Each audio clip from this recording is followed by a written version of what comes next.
हम पिछले 10 दिन से डिस्कस कर रहे हैं कि जीडीपीआर यूज़र को राइट्स देता है कि वो अपनी पर्सनल इन्फॉर्मेशन को अलग अलग तरीके से देख सकता है, चेंज करा सकता है, इरेज भी करा सकता है।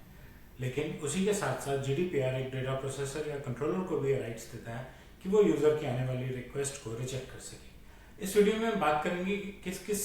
कंडीशन पे वो उसको रिजेक्ट कर सकता है। मेरे यूट्यूब चैनल पे आपका स्वागत है, जिसमें आप डेटा प्राइवेसी के नए नए वीडियोस लगातार देखते आए हैं। आइए पहले बात करें कि यूज़र के राइट्स क्या हैं। जीडीपीआर ने ये राइट्स दिए हैं कि यूज़र को कि वो अपनी इन्फॉर्मेशन एक्सेस कर सके, देख सके, आपसे कॉपी मांग सके, आपसे रेक्टिफाई करा सके, आपको बोल सके कि मेरी इन्फॉर्मेशन इरेज कर दीजिए, या आप सिर्फ मेरी फिलहाल के लिए प्रोसेसिंग बंद कर दीजिए, मुझे बाद में कराना होगा तो मैं दोबारा रिज्यूम करा लूँगा, या आप प्रोसेसिंग बंद करके मेरी इन्फॉर्मेशन में चेंज कर दीजिए, रेक्टिफाई कर दीजिए। कॉम्बिनेशंस में भी राइट्स यूज़ कर सकता है। वो ऑब्जेक्ट कर सकता है कि आप जो मेरी इन्फॉर्मेशन यूज़ कर रहे हैं, जिस तरीके से यूज़ कर रहे हैं, मुझे एक्सेप्टेबल नहीं है, आप अपना तरीका बदलें या उसको कन्विंस करें, नहीं तो वो आपसे eraser that means permanently forgotten वाला राइट भी इस्तेमाल कर सकता है। डेटा पोर्टेबिलिटी में वो आपसे अपने इन्फॉर्मेशन की एक मशीन रीडेबल फॉर्मेट में कॉपी मांग सकता है, जिससे कि वो जो इन्फॉर्मेशन आपके पास शेयर्ड है वो इन्फॉर्मेशन वो किसी और प्रोसेसर या कंट्रोलर के साथ भी शेयर कर सके। राइट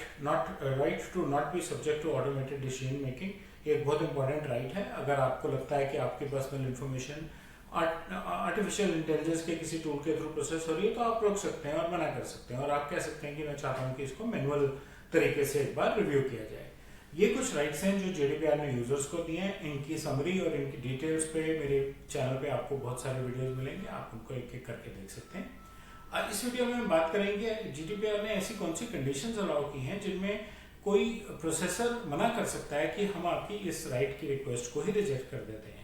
जैसे फॉर एग्जांपल कोई लीगल केस चल रहा है, अगर किसी सेट ऑफ इंफॉर्मेशन पे, किसी प्रोसेस पे कोई लीगल केस चल रहा है ऑलरेडी, ऐसे में आपकी पर्सनल इंफॉर्मेशन उस प्रोसेस का, उस लीगल केस का पार्ट है, तो आपको कंट्रोलर और प्रोसेसर ये बोल सकते हैं कि हम आपकी इंफॉर्मेशन को इरेज नहीं कर सकते, आपकी इंफॉर्मेशन को रेक्टिफाई नहीं कर सकते। इरेजर और रेक्टिफिकेशन दो ज़्यादा इंपॉर्टेंट चीज़ें हैं, क्योंकि अगर उस इंफॉर्मेशन पे कोई केस चल रहा है और आप उसको रेक्टिफाई कर देंगे तो उस केस में आगे चल के दिक्कत आ सकती है। ऐसे अगर उस केस में कोई कमर्शियल एंगल है कि किसी ने कोई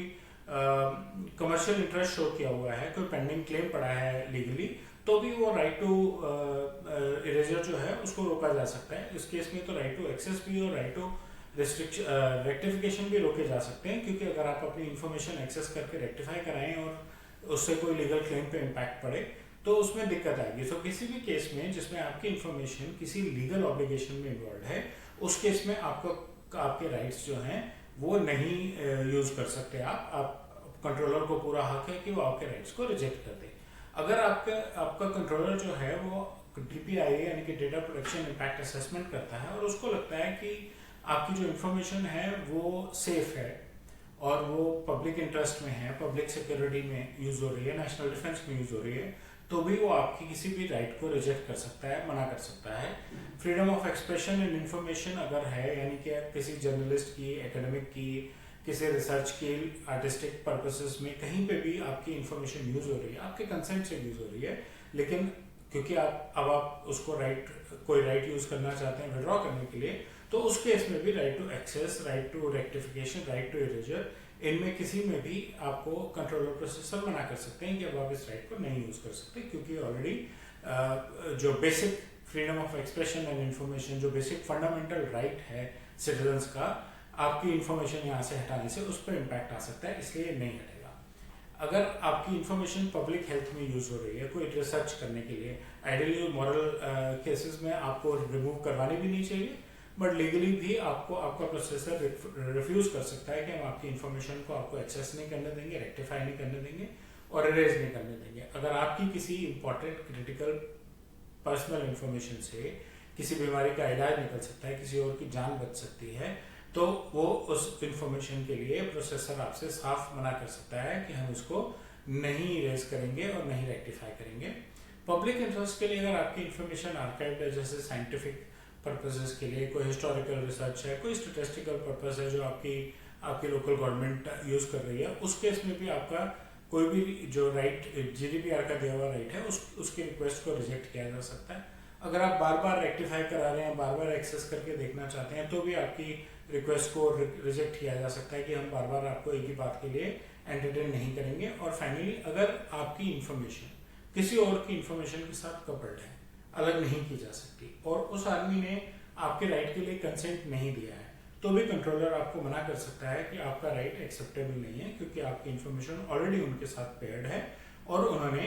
आपकी इंफॉर्मेशन को एक्सेस करने का, रेक्टिफाई कराने का, कुछ जो भी आप राइट यूज कर रहे हैं उसके लिए कंसेंट नहीं दिया है, तो आपके राइट की रिक्वेस्ट को रिजेक्ट किया जा सकता है। इस सब के बावजूद आप जा सकते हैं सीनियर्स को कंप्लेंट करने के लिए, प्रोसेसर ऑर्गेनाइजेशन में, कंट्रोलर ऑर्गेनाइजेशन में, और फिर भी आपको लगता है कि आपकी रिक्वेस्ट जायज़ है, तो आप कानून का दरवाज़ा खटखटा सकते हैं और एक लीगल क्लेम डाल सकते हैं कि मेरे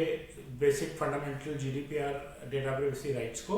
ये पर्टिकुलर कंट्रोलर प्रोसेसर ऑनर नहीं कर रहा है। कोर्ट का जो भी फैसला है उस हिसाब से आपकी रिक्वेस्ट एक्सेप्ट या रिजेक्ट की जाएगी। यूजर राइट्स, उनकी रिस्ट्रिक्शंस पे सिर्फ इतना ही। अगर आपको मेरा वीडियो अच्छा लगा तो वीडियो को लाइक और बेल आइकन को प्रेस करें, मेरे YouTube चैनल को सब्सक्राइब करें और अपना फीडबैक कमेंट सेक्शन में डालें। धन्यवाद।